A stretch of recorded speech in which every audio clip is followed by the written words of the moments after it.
This is Tarpon Woods Golf Club here in Palm Harbor, Florida. And it was our first commercial installation of my system. Essentially what we did is we started up this in January of 2023. And when we first started on this golf course, many of the greens were thin. There were open areas with no turf. The golf course was not in very good shape. Within 30 days after we improved the water quality, we saw a marked difference in turf quality on the greens. And that's just progressed from there on forward. So we've saw enough that I said, you know, I think I have a system that could help any golf course. And so we started moving into some other courses around Florida, some more high-end golf courses. And it's been really interesting to watch. As our system has evolved and we've made modifications, we have found that we've hit some sweet spots in terms of dissolved oxygen levels.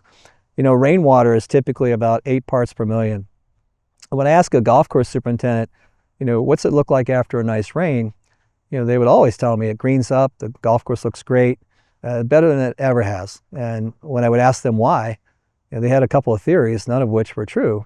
And what we come to know is that dissolved oxygen levels of rainwater are about 8 parts per million.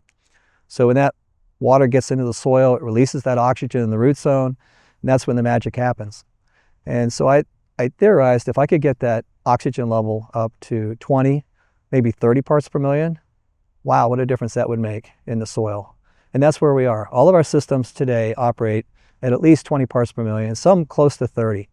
And when water is at that level of clarity and oxygen, it actually is the preferred water to be used on a golf course as opposed to rainwater, because that oxygen slowly releases in the soil and provides exactly what the roots need to help grow the turf. And it's really amazing.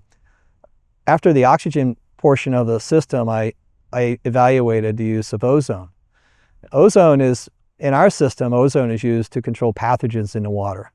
Unfortunately, many of the water sources that golf courses use are contaminated. They may be contaminated with stormwater. It could be well water that has high sulfide concentrations or reduced compounds. It could be effluent with a whole series of different chemical issues. But in most cases, when we pull water from an irrigation pond, it's got pathogens in it. And ozone is very, very effective. It's the best sterilizer in the world. And so it addresses the pathogens and allows us to put water on a golf course that's very clean and less susceptible to disease pressure. So we've seen that in all of our applications, actually. So looking at the two gases that we started with, we've evaluated and kind of honed that in a little bit and optimized our gas flows to build a system that's reliable and consistent.